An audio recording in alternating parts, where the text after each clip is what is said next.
La evolución del universo ha comprendido miles de millones de años en las que han sucedido múltiples etapas y cambios.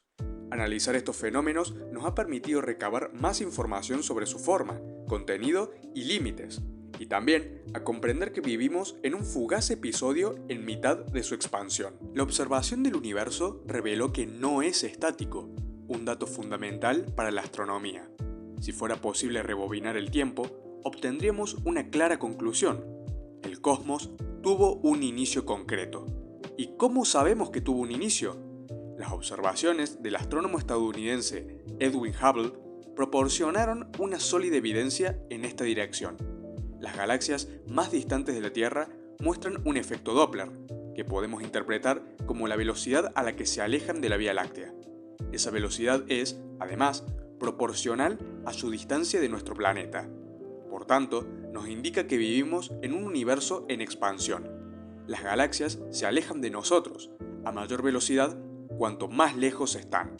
Si se pudiera deshacer el recorrido, se llegaría a un momento en el que todo estaba agrupado en una región muy pequeña. Un punto que, hace unos 13.800 millones de años, comenzó a expandirse y evolucionar hacia lo que hoy observamos a nuestro alrededor. En la actualidad, la luz de las galaxias más distantes nos llega muy estirada por efecto de la expansión del cosmos, mostrando un desplazamiento de su espectro hacia el rojo y las longitudes de ondas infrarrojas. La ley de Hubble enuncia dos principios básicos de la cosmología moderna. Primero, que los objetos observados en el espacio extragaláctico a una distancia superior a los 30 millones de años luz muestran un desplazamiento al rojo, lo que puede interpretarse como su velocidad relativa de alejamiento de la Tierra. Y segundo, que la velocidad de las galaxias al alejarse es, a grandes rasgos, proporcional a su distancia de nuestro planeta, salvo si ésta supera varios cientos de millones de años luz, lo que ya exige considerar otros efectos para poder determinarla. Hoy en día, la teoría del Big Bang es comúnmente aceptada para explicar el nacimiento del universo. Describe cómo el cosmos se expandió desde un pequeño punto de densidad y temperaturas elevadísimas, hasta llegar al momento actual. El mejor modo de explicar las propiedades observables del universo, tales como su expansión, el tipo de elementos químicos que contiene, o la presencia de galaxias y otras estructuras a gran escala, es suponer que el universo se originó al liberarse súbitamente la energía contenida en un único punto inicial o singularidad.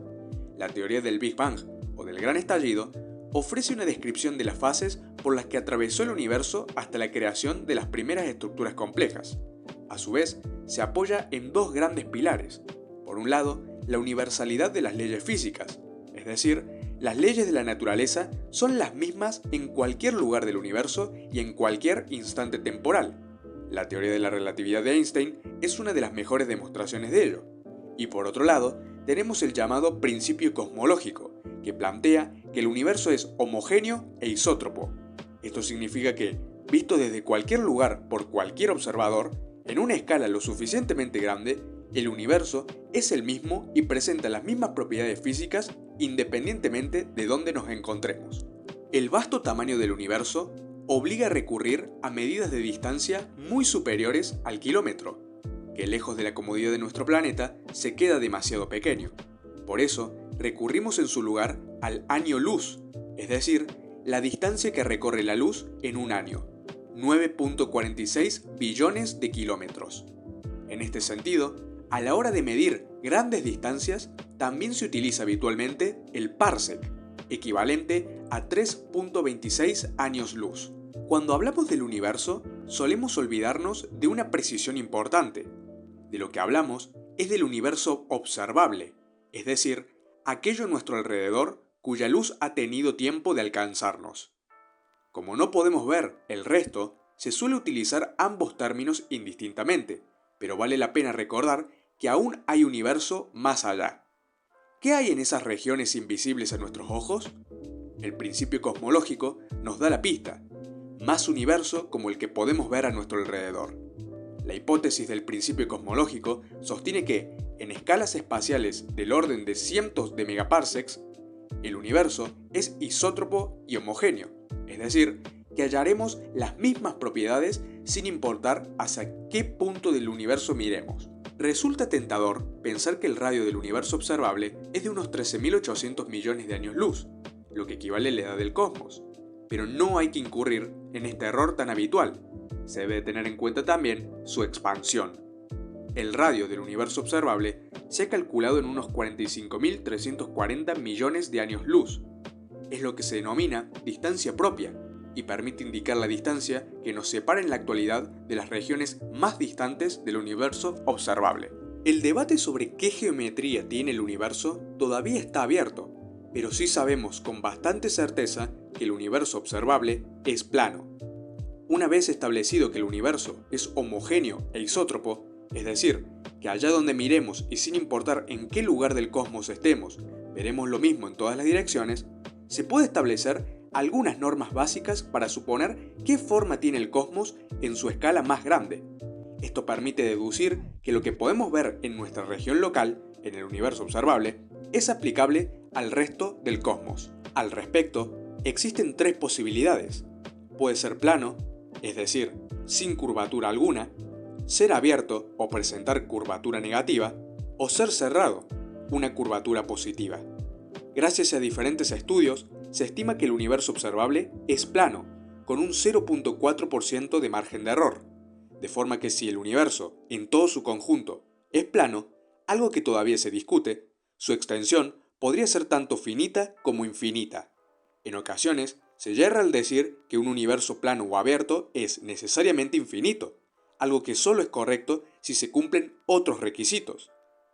Sin embargo, sí podemos afirmar que si la forma global del universo es cerrada, su extensión es finita. El universo está formado, en su escala más pequeña, por partículas elementales. Son los cimientos de todo aquello que nos rodea, de los átomos y de las fuerzas fundamentales que rigen el cosmos. Todo lo que podemos observar en el universo está compuesto por fermiones y bosones.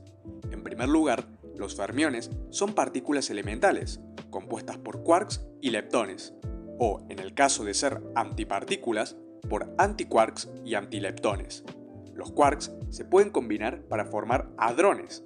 Los más estables son los protones y los neutrones, los componentes esenciales del universo atómico. Hay 6 tipos diferentes de quarks: arriba, abajo, extraño, encanto, cima y fondo. Los leptones, por su parte, son partículas que no experimentan interacción fuerte. Existen 2 variedades principales: los leptones cargados, que pueden formar parte de partículas más complejas, por ejemplo de un átomo, y los leptones neutrones, más conocidos como neutrinos, que apenas interactúan con nada. Hay 3 tipos de leptones cargados: electrón, muón y tau. Del mismo modo, hay 3 leptones neutros: neutrino electrónico, neutrino muónico y neutrino tauónico. Las leyes de la física tradicional no funcionan cuando las aplicamos al inicio del universo, un buen indicador de que todavía hay aspectos de la naturaleza que escapan a nuestra comprensión. Sin embargo, gracias a la teoría de la relatividad de Einstein, se puede deducir que el universo debió tener un origen en el tiempo. La hipótesis es que surgió de un punto de densidad elevadísima, la singularidad inicial. Sin embargo, la física cuántica sí nos permite comprender qué pasó instantes antes del inicio de la expansión del universo. Para ello, se necesita recurrir a un conjunto de unidades diferente, las unidades Planck. La primera fase del Big Bang fue la era Planck, que tuvo una duración equivalente a un tiempo Planck, también llamado cronón. En ella, las interacciones físicas del cosmos, de un tamaño microscópico en ese punto, estaban regidas por los efectos cuánticos de la gravedad. Esto nos proporciona un límite mínimo para el tamaño del universo, sin llegar a ser infinitamente pequeño, la longitud Planck, también llamado Odón. Durante esta era, las 4 fuerzas fundamentales, gravedad electromagnética, interacción fuerte e interacción débil, estaban unificadas en una sola. En la segunda era, la gravedad se separó de las otras 3 fuerzas fundamentales. Los científicos suponen que la temperatura del universo era tan elevada que las 3 fuerzas restantes conformaban una sola, la fuerza electronuclear. El fin de la era de la gran unificación llegó con la separación de la interacción fuerte del resto de fuerzas fundamentales.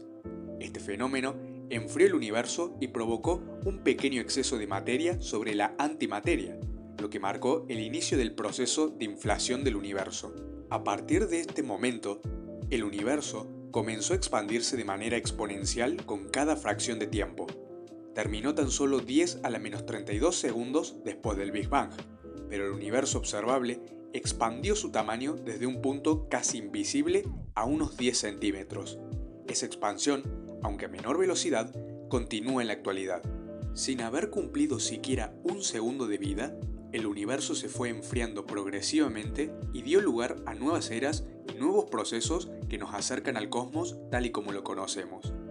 A medida que nos alejamos del Big Bang, la densidad y temperatura del cosmos descienden. Todavía no se ha cumplido el primer segundo de existencia, pero los cambios son rápidos y bien diferenciados. Las fuerzas fundamentales se separan y siguen sus propios caminos, al tiempo que comienzan a aparecer las primeras partículas elementales, los bloques básicos de la materia que podemos observar a nuestro alrededor. Un segundo en el que identificamos 4 fases bien diferenciadas, sin haber tenido tiempo ni siquiera de pestañear. Estas 4 etapas se tratan de la era electrodébil, la era quark, la era hadrónica y por último la era leptónica. La era fotónica comenzó 10 segundos después del Big Bang y se extenderá durante cientos de miles de años, pero aquí conviene detenerse en sus primeros 19 minutos y 50 segundos. En ese momento, el cosmos era lo suficientemente frío para permitir que los núcleos de deuterio, un isótopo de hidrógeno formado por un protón y un neutrón, sobrevivieran a los impactos de fotones. A partir de ese entonces, se desencadenó un proceso de fusión nuclear en todo el universo. Los núcleos atómicos, formados por nucleones, que pueden ser tanto protones como neutrones, se combinaron y generaron elementos más pesados. A medida que el universo continuó expandiéndose y enfriándose, las nuevas condiciones permitieron la formación de átomos de hidrógeno y helio. Al principio, tanto el hidrógeno como el helio estaban ionizados, es decir, no tenían electrones enlazados a su núcleo. Con el tiempo, estos electrones libres comenzaron a incorporarse a los núcleos, formando átomos neutros. El proceso fue relativamente rápido y provocó una transformación significativa del cosmos.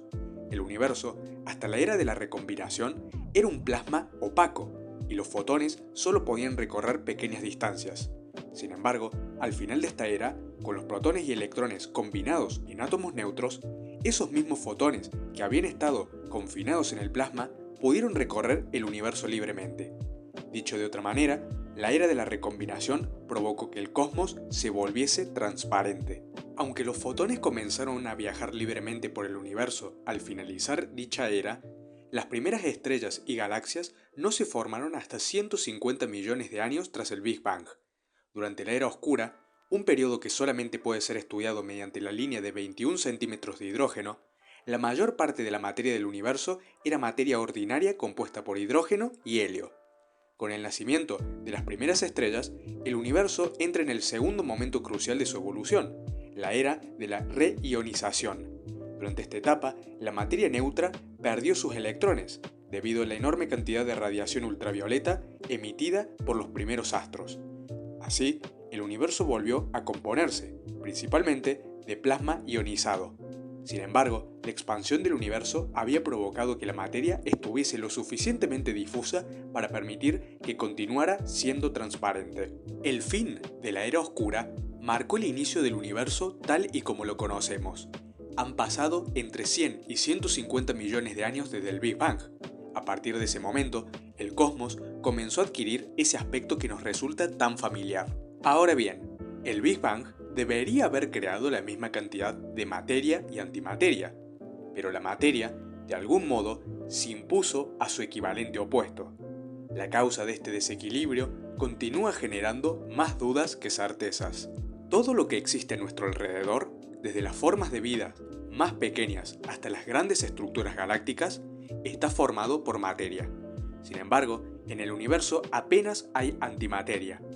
Por motivos que todavía se desconocen, algún suceso en los inicios del cosmos debió provocar un desequilibrio, una simetría entre la cantidad de materia y antimateria.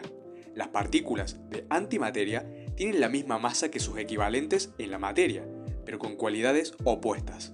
Así, el electrón cargado negativamente tiene como antipartícula al positrón de carga positiva. La materia y la antimateria se aniquilan mutuamente cuando entran en contacto, por lo que en el universo solamente debería haber quedado energía, pero no sucedió así. La materia bariónica, aquella que podemos ver, supone tan solo un 4,9% de toda la masa del universo. Hay una cantidad mucho mayor de otro tipo de materia invisible a nuestros ojos, la materia oscura, que forma el 26,8% del universo. La materia oscura no ha sido observada directamente, pero hay pruebas de que en el universo existe más materia de la que podemos ver. La naturaleza exacta de su composición se desconoce, pero sabemos que está formada por partículas que no absorben, reflejan ni emiten luz, con lo que no interacciona en modo alguno con el espectro electromagnético. Es, por lo tanto, invisible y se cree que solo interacciona de manera débil con la gravedad. Los científicos analizan los efectos que produce sobre los objetos que sí son visibles, como el efecto del lente gravitacional detectado en algunos cúmulos galácticos o el movimiento de las estrellas en las galaxias espirales. El universo no solo se expande, sino que lo hace en constante aceleración. Para poder explicar este fenómeno, es necesario hablar del posible mecanismo que alimenta dicha aceleración, la energía oscura. Esta supone el 68,3% de la composición del universo. Sus propiedades son prácticamente desconocidas, al no interaccionar con la materia bariónica. Sin embargo, su existencia es necesaria para poder explicar el hecho de que el universo no se comportaba como cabría esperar. En ausencia de una fuerza gravitatoria repulsiva, la expansión del universo debería ir frenando. Existen varias posibilidades sobre la naturaleza de la energía oscura. Einstein comprendió que el espacio no está vacío. La energía oscura es una propiedad innata del espacio. Está presente en todo el cosmos, de manera uniforme, y es la responsable de provocar la aceleración de la expansión del universo. Es una constante cosmológica. Y por otro lado, es posible que la explicación esté en la gravedad modificada. Nuestra descripción de la física no es perfecta, por lo que cabe la posibilidad de que nos comprendamos completamente la gravedad y que un modelo más completo elimine la necesidad de la energía oscura. El modelo lambda CDM asume que la teoría de la relatividad general es la teoría correcta de la gravedad incluso en las escalas más grandes del universo, lo que permite explicar 4 aspectos de una manera sencilla: la aceleración de la expansión del universo, la existencia y estructura de la radiación de fondo cósmico de microondas y la estructura del universo a gran escala, junto con la abundancia de hidrógeno, helio y litio. Por lo tanto, este modelo recoge todo lo que se ha tratado hasta ahora. Dicho sea, sabemos que nuestro universo comenzó su existencia en el Big Bang, pero cabe hacerse una pregunta: ¿qué sucedió antes del mismo? Pues, no hay manera alguna de comprobar qué había antes del origen del universo. De hecho, en términos científicos, ni siquiera es necesario que hubiese algo, es decir, el universo pudo aparecer por sí solo. Sin embargo, eso no impide que se puedan plantear diferentes hipótesis sobre qué pudo haber antes del origen del universo, todas ellas interesantes desde un punto de vista científico y filosófico, siempre y cuando se tenga presente que no son, al menos en la actualidad, hipótesis verificables. Una de las hipótesis que más fuerzas han cobrado es la del modelo cíclico, que sostiene que nuestro universo procede de un universo anterior. Por tanto, según este planteamiento, el Big Bang no apareció de repente por sí mismo, es un Big Bounce, gran rebote, producido por el colapso sobre sí mismo de un universo anterior. De acuerdo a esta teoría, el universo, o la secuencia de universos, es infinita, tanto hacia el pasado como hacia el futuro. Dado que el universo tuvo un inicio, todo apunta a que también tendrá un final. Al igual que los seres vivos, las estrellas y las galaxias, el universo experimentará el ciclo de nacimiento, vida y muerte. El destino último del universo está sometido a diversas hipótesis. Entre ellas, ofrecen una mayor consistencia aquellas que tienen mucho que ver con la geometría del cosmos y el concepto de densidad crítica. En este sentido, una de las teorías más aceptadas es la denominada muerte térmica o muerte entrópica, que sostiene, como idea fundamental y necesaria, que la geometría del universo es plana y que su expansión acelerada continuará indefinidamente.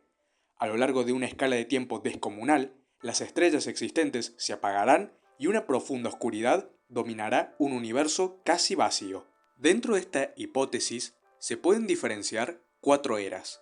La primera es la era estelífera. Se trata de la era actual del universo. Comenzó 1 millón de años después de su nacimiento y se extenderá hasta 100 billones de años tras el Big Bang. Cuando las estrellas lleguen al final de sus vidas, generarán una enana blanca, una estrella de neutrones o un agujero negro. La segunda era es la era degenerada. En esta, se abarcan desde los 100 billones de años tras el Big Bang hasta los 10 duodecillones de años, cuando cesará la formación de estrellas y solo quedarán los restos estelares de las más viejas, enanas blancas y estrellas de neutrones que radiarán todo su calor y se convertirán en enanas negras. En unos 10 duodecillones de años, los agujeros negros dominarán el universo en esta tercera era. Estos objetos cósmicos se evaporarán lentamente, por medio de la radiación de Hawking. Cuanto más masa posean, más lenta será su evaporación. Se estima que esta era concluirá en unos 10 Google de años. Y más allá de 10 Google de años, se abrirá la era oscura, donde los agujeros negros se habrán evaporado y el cosmos estará casi vacío. Solamente los fotones, neutrinos, electrones y positrones viajarán por el cosmos, encontrándose entre ellos en raras ocasiones. El universo estará dominado por la materia oscura, los electrones y los positrones. Como conclusión, podemos decir que el firmamento es fascinante por su complejidad, por su belleza y por esos millones de puntos de luz tenue que se ciernen sobre nosotros como interrogantes, lo que nos lleva a enfocar la mirada hacia el pasado para intentar descifrar el origen de todo.